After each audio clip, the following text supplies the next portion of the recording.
let's start with some news here. WWE fans ask Grayson Waller, can we get a picture? And he just has a hilarious heel response. This popped me so hard.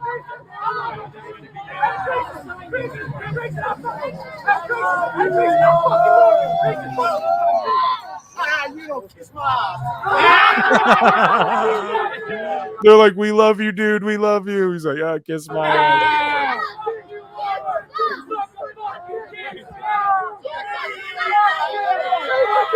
And then he does his gimmick in the building. He's so good, man. For years to come, we get him just healing, doing his thing, living the gimmick, man. You got to love it. So Booker T is set to wrestle Zilla Fatu at upcoming Reality of Wrestling event. Zilla's getting the push, man. He's taking on Rhino. I'm excited for that, and shout him out and shout out the work that Reality of Wrestling is doing. Here is Cody Rhodes, more of him on Two Bears, One Cave. Okay. And he did talk about some WWE stuff. One of the things he talked about was his trilogy with Brock Lesnar and just adding validity to the moment that we saw in the ring between the two of them. The adage that, you know, Brock sort of did his own thing and pulled Cody in, that wasn't planned and all of that. Well, this just adds more validity to that. So let's listen to what Cody had to say. And shout out Two Bears, One Cave. Brock's a great example. It's very hard for me when I'll never say wrestling is fake. The F word, I get really weird about it, and I don't know why, but I always say to people, hey, this reason I don't say it is because if you look dad and his son or the family over there, their feelings are real. Yeah. So I don't need to say this is, but I can tell you, if people ever wonder how real wrestling can be, the 3 matches I had with Brock Lesnar are the most competitive. And there's a thing when you work with a guy who's a big monster. He's a monster. Where they make you earn it, is what they'll say. You're not just grabbing my leg, even though that might be the spot. You're not just hitting me with the Cody cutter. It's not just happening that way. You have to actually earn it. And earn it is as close to it being in a real fight as I've ever been in my life. Yeah. I look back at the 3 matches with Brock lovingly and so proud of the body of work we put up. Yeah. I remember scared is probably an appropriate term, but just that was the most aggressive. And I've been in fights and I wrestled folk style, freestyle, did all that. That was the most real anything had ever been for me in the ring. And it actually gave me a whole new education on getting, I guess, to the top of our game. What it really means is there is an element of, you're not just taking this. Yeah. Okay, there you go. So him just learning it's real to me, damn it. The first and last women's matches on WWE Raw era, as we are watching Dynamite on Max and head into the January 6th Raw on Netflix. The first women's match on WWE Raw on the USA Network was Alundra Blaze versus Bull Nakano, and the last was the IC title tournament, Io Sky versus Lyra Valkyria. So shout out those legends, all legends. So also on this past Raw, we got the vignette confirming that Penta El Zero Miedo, Pentagon, is in fact headed to WWE for sure. He'll be on this Netflix Raw debut. I was thinking the Rumble. Well, assuming that Penta is Rey Mysterio's tag partner that he's talking about. And it would make sense because Rey Mysterio he brought Dragon Lee in out of nowhere and is like, this is my lucha bro, you know? He could just say, this is my lucha bro, and allude to it and just be like, here's another lucha I'm bringing in, whatever. So, yeah, shout out Penta. He also confirmed it. He tweeted out, no more gossip. My present is WWE. So he tweeted it out himself. And, yeah, I'm super excited to see what he will do. And then when his brother shows up, it's just going to elevate the tag divisions to the next level. And they could really use them on the Raw side, you know, but either way, I'm excited for Penta. I think he will be Ray's mystery partner. What say you, Alt Jake? I mean, that would make the most sense. But I also I really liked your thought of him debuting in the Rumble. You know? But I mean, I feel like they did the vignette so fast that the last one was like the obvious one, and who doesn't want to debut on Netflix? Plus, it's also in Southern California. That'll help. Yes, it's going to be a huge pop for him, and also Jose, the assistant, tweeted out, he's like, I have friends in California or whatever. And then I responded with a GIF of Penta, and he's like, yeah, my old gym buddy or whatever. So what if he and that was before Penta like confirmed it, Yeah. So what if he comes out with Ray, has the match, they win, and then he turns on Ray and goes full heel? That could be. I really feel like he should be a heel. I think them sticking him. Yeah, I think he should be a heel. I think he should be like the LWO headhunter. He should be the guy who's like, no, I'm gonna Dragon Lee up and I'm gonna Ray up and I'm gonna fuck these little luchas up.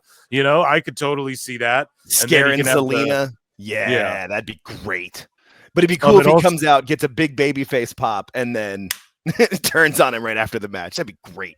Also, we talked all that about King Fuego and King Phoenix, but they did trademark those names. But by the looks of it and the graphics with the Pentagon and the pentagram and all that, or the pentacle, whatever it's called, I think he's just going to be Penta. And I think they're going to call him Pentacle or Pentagon or just Penta. I don't know if they can call him Pentagon. If I'm WWE, just buy the rights for that back from CMLL for him or whatever, and then you own it, And then seriously, for real. But either way, though, I think he's just going to be Penta. I just call him Penta or whatever, and that's way better than repackaging them as King Fuego and King Phoenix. Although I was behind it a little bit. However, I think that works better if you bring them in as a tag team. If you're just bringing him in one by one, you got to just explain his history. He's a TNA champion. He's been a champion all over the world in Mexico, like he's a world champion, almost every company, a former tag champ a bunch of times, whatever. He'll do well with Rey Mysterio in this tag match, And Cole's got no problem bringing up other companies now. Yeah. So it'll be no problem for them being like, he's a former Impact champion or whatever. I'm excited for it, and this is the way to do it. I would like to see him turn on Ray, but he might be so cool and everyone's going to pop for him. They might be like, hey, let's get a bit of babyface time out of him. Who knows? But I'm just excited for Sell those masks. Yeah, exactly. Yeah. So hopefully, but sense. I think he's just going to be Penta. So that's amazing. And then when Ray does show up, it's just going to add fuel to the tag team division for sure. Much needed as well. Jeff Jarrett saying he's not going to retire. Speaking of not retiring, everyone's like, what's going to happen with Omos? Does he still wrestle? Is he going to leave WWE? Are they going to re-sign him? Blah, blah, blah, blah, blah, right? Omos and sumo ace Wakama Toharu exchange glances here at Pro Wrestle Noah, and Omos actually became a tag team champion in Noah at this event, dude. Now, this reminds me of the old Pride Freak Show fights where, like, Aki Bono would come in and fight Fedor or whatever. And this is what it is. You have this huge sumo, and then you have this giant freak Omos. Like, bro, he's so much more valuable in Japan under this setting, I feel like, than anywhere else.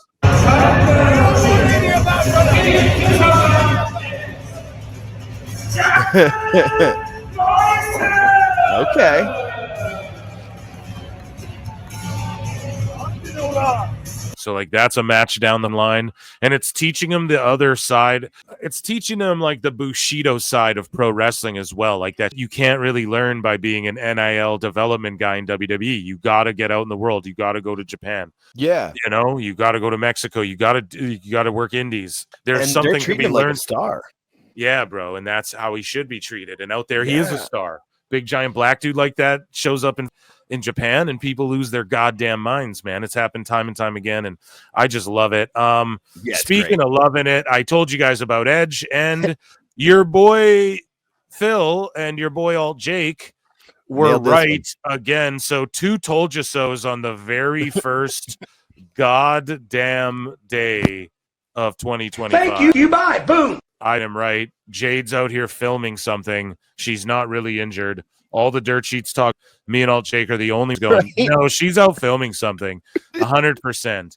And here it is. She's a zombie or some bloody robot chick in a robot movie or whatever this is.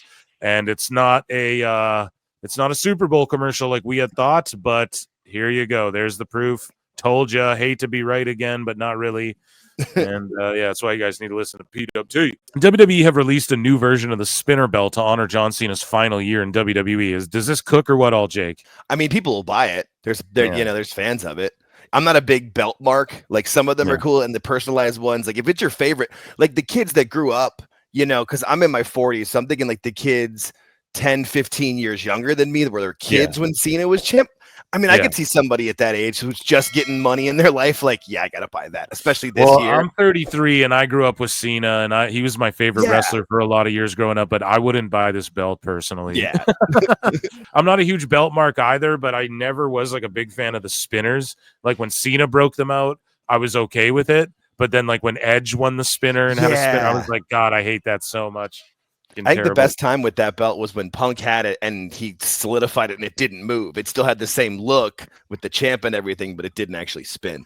Yeah, see, that pissed me off though too, because I was like, just change the whole belt. It's such an ugly belt, anyways. It only worked because Cena like blinged it out for that era, and it worked for the gimmick. So yeah, shout out that belt, I guess. So yeah, here's some highlights from the Noah match. Hopefully they don't pull me for this, but yeah, dude, Omos becomes a tag champion, dude. In Noah. Awesome. And like when he throws these dudes around, the crowd they're like, oh, they react. Yeah.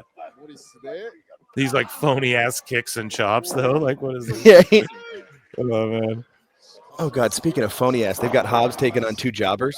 Yep. Hobbs in a handicap match. We knew it. Like, it's exactly what happened with Wardlow. Yep. Just embarrassing. Oh god. So he's got him up there, the Tower of Doom frog splash. That's awesome. And then look at this, man. He choke slams this guy on the crowd just erupts huge for that. Oh damn, laying those knees in. And here's Omos. Boom! The Omos bomb. Looking right in the camera. Who's kicking out of that too? Yeah, ain't nobody kicking out of that. Becomes the tag champ. I think Shinsuke was on this card as well, defending his United States title. Awesome. Baron Corbin, though, has confirmed that he is officially no longer under a WWE contract. He says, I'm officially no longer under my contract since I was not fired.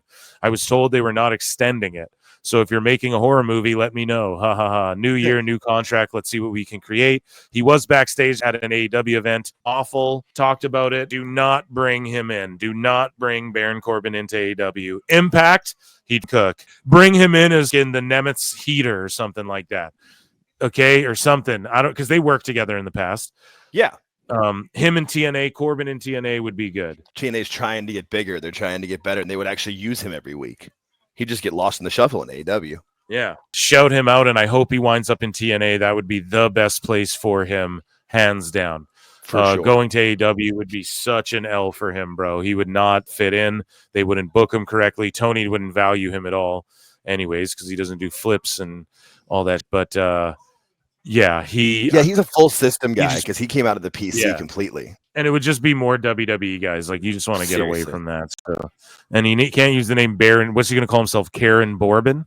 Yeah, because his real name's like Tom Pestock or something. It's just a goofy name. Yeah, Tom Pestock is what it is. Pestock, that's what it is. I knew it ended in stock. I just couldn't remember the beginning of it.